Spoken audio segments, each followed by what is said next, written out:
Hello and welcome to Just Hoops. The World Cup had a ton of great basketball on display in terms of schematics and individual efforts, but in this video we're going to dive into both sides in terms of Luka Doncic and his play with the Slovenian national team. To go in the numbers real quick, he averaged 27 points, 7 rebounds, 6 assists, shot 52 from 2, 32 from 3, 77 from the line, was a plus 2.5. He was incredibly effective in multiple ways, led Slovenia to a top 8 position in the world, but there was a lot we can learn from what he did in the World Cup and what teams did against him in the World Cup. So let's dive into the film and see what we can learn. First, to go into their last game versus Italy, Italy did a great job of loading the box and showing him multiple bodies. You can see throughout these first few clips of the game that it forced Luka into tough shots and turnovers, and it made him pretty uncomfortable and got the ball out of his hands. Their goal was definitely to get the ball out of his hands and prevent islands by showing bodies, next blitzes, high gaps, loading the box early, all of those things that we'll see throughout this game. But in general, they did a good job at getting there early, loading the four corners of the lane line, and making it difficult for him to get deep paint touches and also have effective passing angles out. But in terms of where Luka started finding a little bit of an advantage was the pick and roll. They were switching like-sized guys, pretty much 2 through 5 on him. They were hard showing in non-switch situations, but Luka kept calling switches up to him to getting an angle downhill, having a guy that he can go attack one-on-one, and that's where he can go make a play against anyone virtually. The way that he's able to attack switches is like not many guys can, with his size and strength being able to take smaller guys to the block, and also his quickness and agility on the perimeter to make bigger guys that aren't as laterally quick pay on the perimeter also.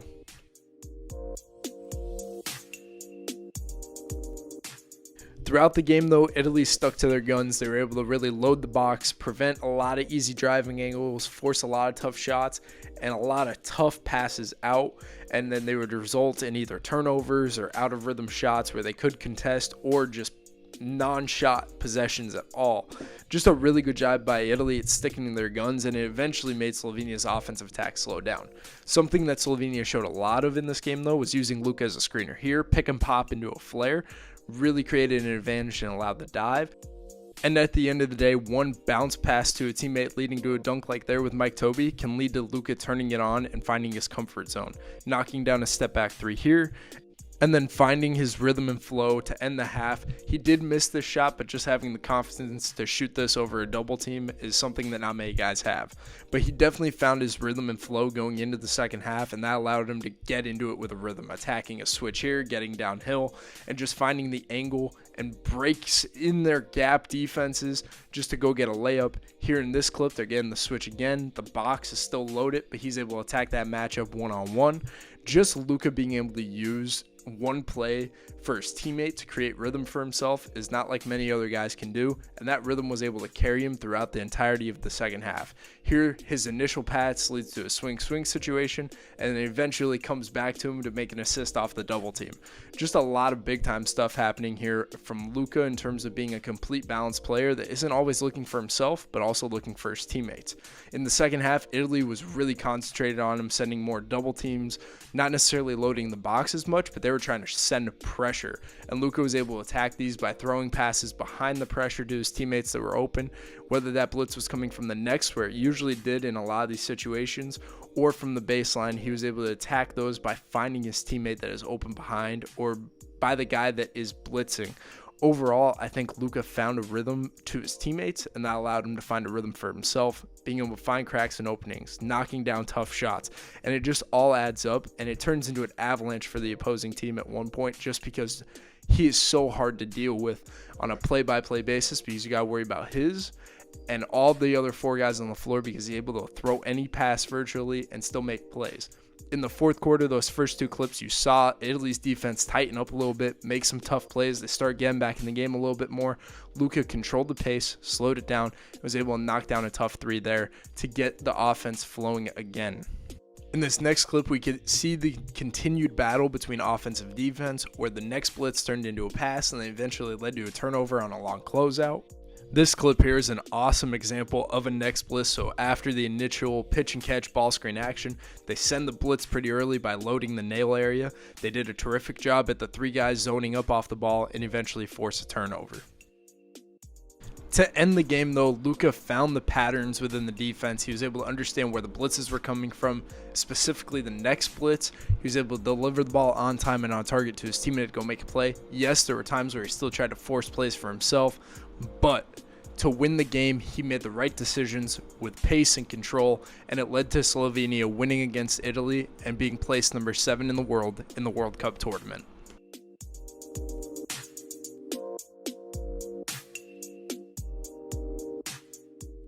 Now to dive into their matchup versus Lithuania. Lithuania treated Luka very differently than Italy did and some other teams that we'll talk about next by putting him on an island. They made him beat him on one-on-one situations.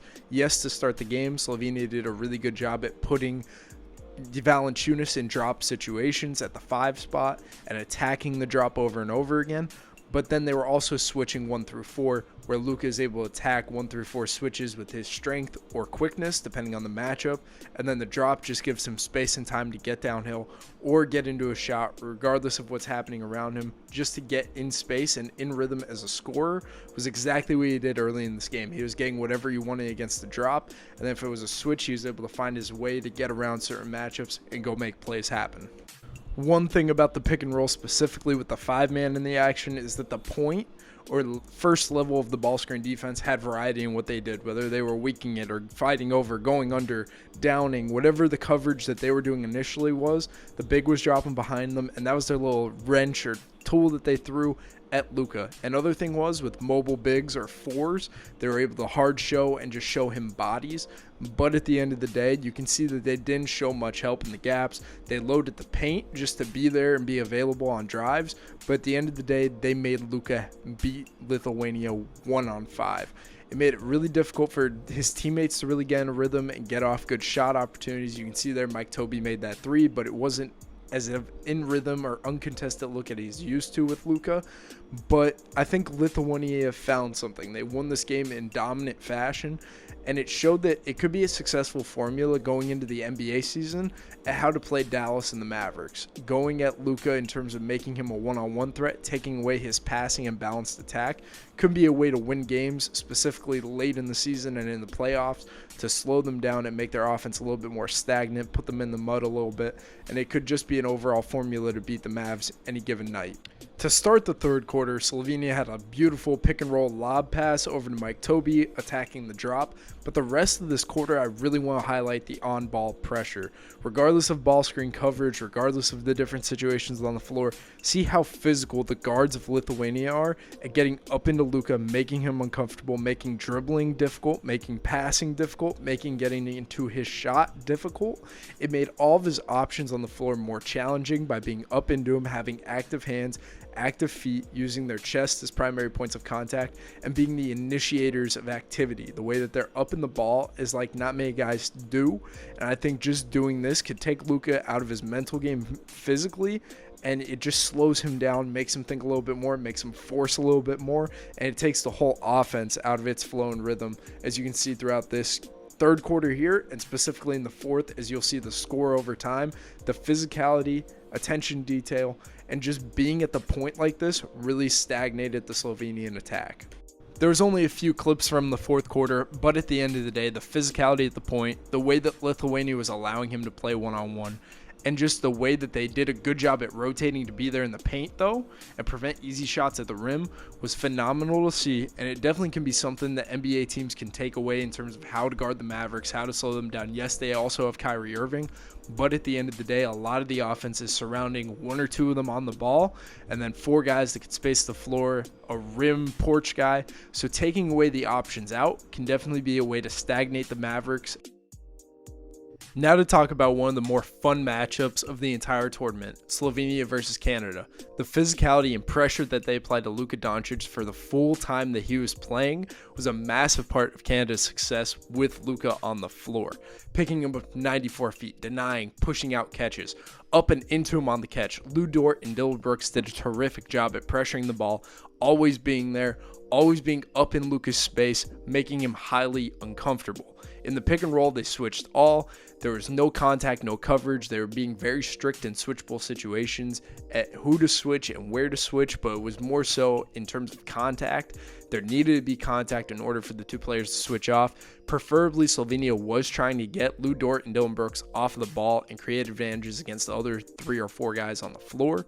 The help side was heavy at the nail. There's gap presence, much more of a paint ideology at preventing middle and paint touches, not as much from the corners, and strong side of the floor.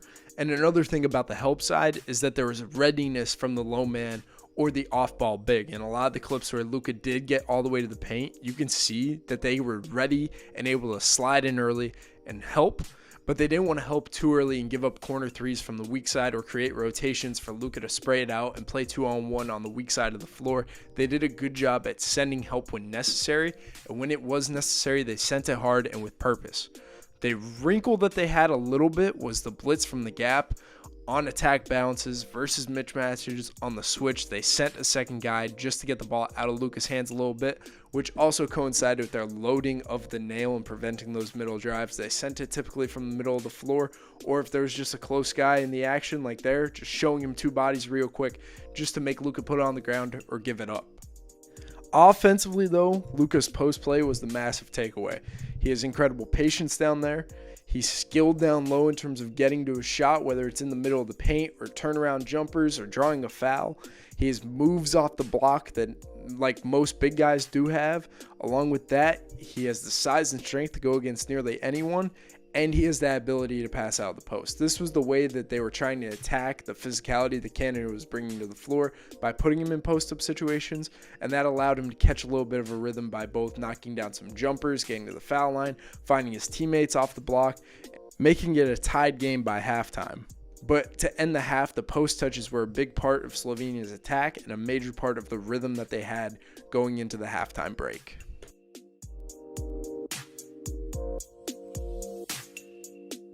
Just to dive into Canada's defense, we're going to slow down this one clip. They're switched all 1 through 5 with contact. You can see as soon as Luka has the ball, RJ's loading that gap heavy. He does commit to a blitz later in this possession just to show multiple bodies. Luka's still able to get that angle. Dylan Brooks is committed early to the rim, and they force a really tough floater by Luka to end the half.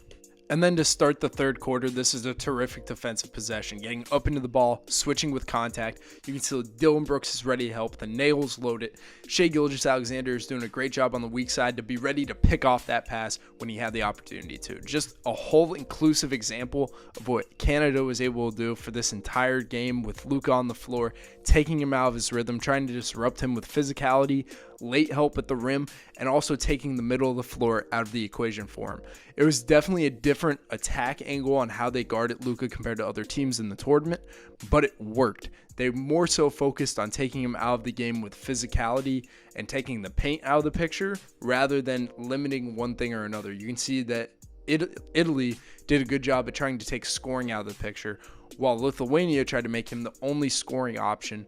That's a very base way of saying what they did, but at the end of the day, the physicality that they brought to the floor with the wrinkles and help, making the middle of the floor difficult to get to, definitely slowed down Luka, and it physically aggravated him, just made him force a little bit. It became more of a mental warfare thing, with Dylan Brooks specifically leading to both guys getting ejected later in the game. Yes, Slovenia found some success throughout the third and fourth quarters with Luka on the floor, with him making incredible plays, step back threes over contests, tough passes with nearly no angle to get the ball there, just doing incredible things that only so many guys can do in the world. But at the end of the day, Canada could have found a formula. They found a way to limit his spots on the floor. They found a way to be physical with him in a way that wasn't fouling. They found a way to just make him uncomfortable and aggravate it by applying pressure. And this can be something that teams can try to replicate, especially in playoff time against Dallas, at taking Luka away from spots rather than trying to limit his scoring or playmaking. It's just a different viewpoint, and Canada did a terrific job against Slovenia. Now to go to the matchup versus Germany, who had a pretty similar ideology as Lithuania did at creating one-on-one situations for Luka to have to play in. Isaac Bonga was the primary matchup with his size, length, and athleticism. It just made sense. But they switched everything in the pick and roll. No contact, no coverage was the one thing with the pick and roll, but They were trying to get up into the ball early, but after that initial touch, they backed off, gave Luka a lot of room to go and do whatever he needed to do. To go back to keeping it one-on-one, they were very physical prior to the catch, and inactions and bumping off, chasing, lock and chase, staying connected to him.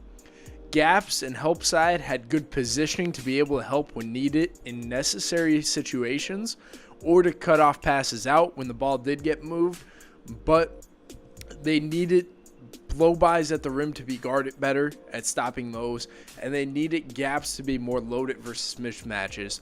Luka was able to get wherever he wanted. If he didn't score in the first half, you can see him getting high-quality in-rhythm shots throughout the entirety of the half. You can see that in their switching, though, to talk more about the defensive scheme, you can see that it was switch over and up most of the time to deny the pass to the roll, and then also get up in the ball for that initial touch that we talked about. But at the end of the day, after that initial touch, it was Luka's world to do whatever he wanted. Every shot was in rhythm. Every shot was where he wanted it on the floor. He was able to get downhill. He was able to get to the post. He was able to shoot his step back. He was able to get anywhere he wanted. He was drawing fouls, getting good quality shots time and time again. And then when his teammates were open, he was able to find them, deliver the ball on time and on target, and allow them to go make plays.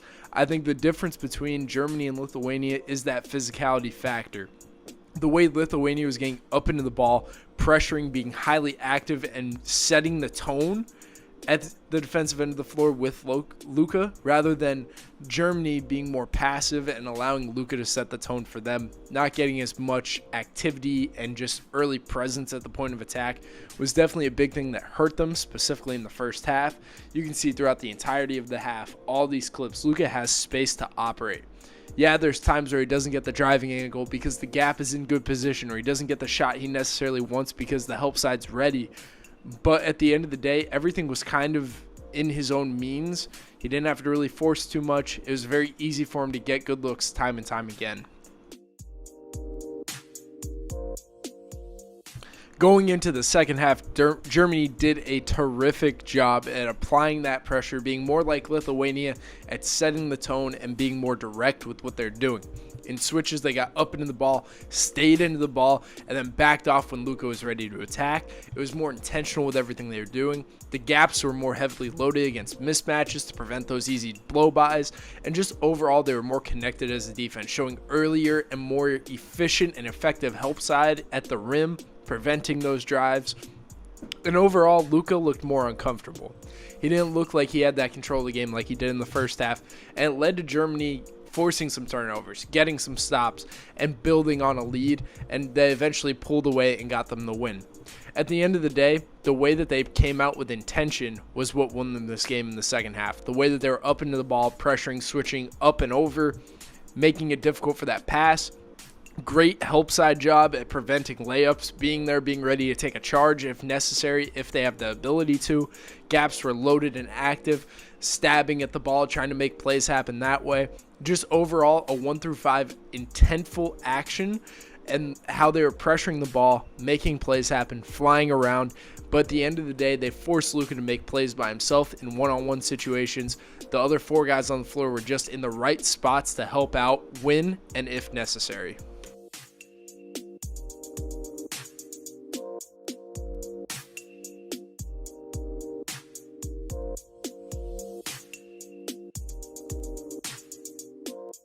And last but not least, versus Australia, who did, in my opinion, the best job at guarding him 5-on-1. You can see in this first clip here, Luka gets a post touch. The box is loaded so very early to prevent easy touches to the paint and forces a tough shot right there. Yes, there was a foul, but at the end of the day, showed him a lot of bodies, made it more difficult. Blitzing ball screens was a big part of their game plan, sending two to the ball, making him give it up and be a passer and make everyone else on the floor make plays. Here you can see the blitz again. They send two at the ball, they pinch him off, force another turnover.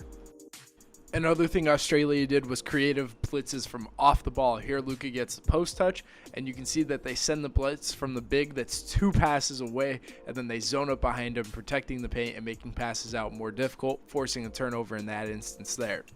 Slovenia was trying to find different ways to attack the blitz there with a late twist, getting open space for the shot. Here, it was still a middle third ball screen, and he was looking for that pass to the low man that's zoning up.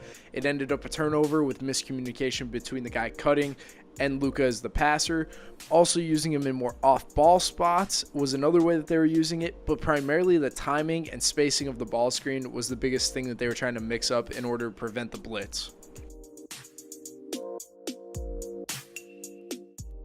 Like in most cases, when guys like Luka see a look multiple times in a row, they're able to pick it apart. These next 3 possessions, you see him make the right pass and the right play for his teammate to go out and make a play. He delivers great passes, jumping over the defense, delivering it from different spots, and just seeing where the openings are based on where the help side is in these blitz situations. Just things like this also show how difficult it is to guard a guy like Luka, because if you keep showing the same thing over time, he'll be able to pick you apart as the game progresses. Since he was finding limited success in the first half with his teammates, he decided to take the bearing more on himself offensively, and it ended up resulting in a lot of tough shots, turnovers, just bad offensive possessions because he was trying to do too much on his own. You can see that the blitzes created chaos in the offense. They weren't getting really too much going, but they still had a lead in the third quarter. I think that they needed to continue to rely on what good was happening, but they ended up forcing. Luka ended up looking for his own because the blitzes made him uncomfortable. The amount of bodies he had to see every possession made it very difficult for him, and it allowed Australia to get back in the game and eventually win. This game showed the creativity that teams could have at just showing multiple looks, but also having a mindset. Australia wanted to apply pressure, get the ball out of his hands, and make his shots more difficult. Luka was forced to be a passer. He couldn't have too much balance in his game. He was limited to 19 points, 9 of which were from the foul line at 44% shooting and 6 turnovers in this game versus Australia. Going into next season, both Dallas and the league can learn a lot from the World Cup in terms of Luka. Defensively, teams showed a lot of variety, but at the end of the day, the common thread seemed to be to make him one-dimensional. Whether that is passing more or being an individual scorer more, it takes the balance and flow out of Luka's game. But offensively, Jason Kidd can use him in different ways, use him in different screening actions, use him off the ball. He was seen as a screener a good bit for Slovenia to free himself up going away from the rock. But going into next season, there are definitely things we can learn from his play with Slovenia this offseason. I hope you guys enjoyed this video, learned something about the game on an international level and how it can translate back to the NBA. For more content like this, please like, subscribe, and share, and we'll catch you in the next one.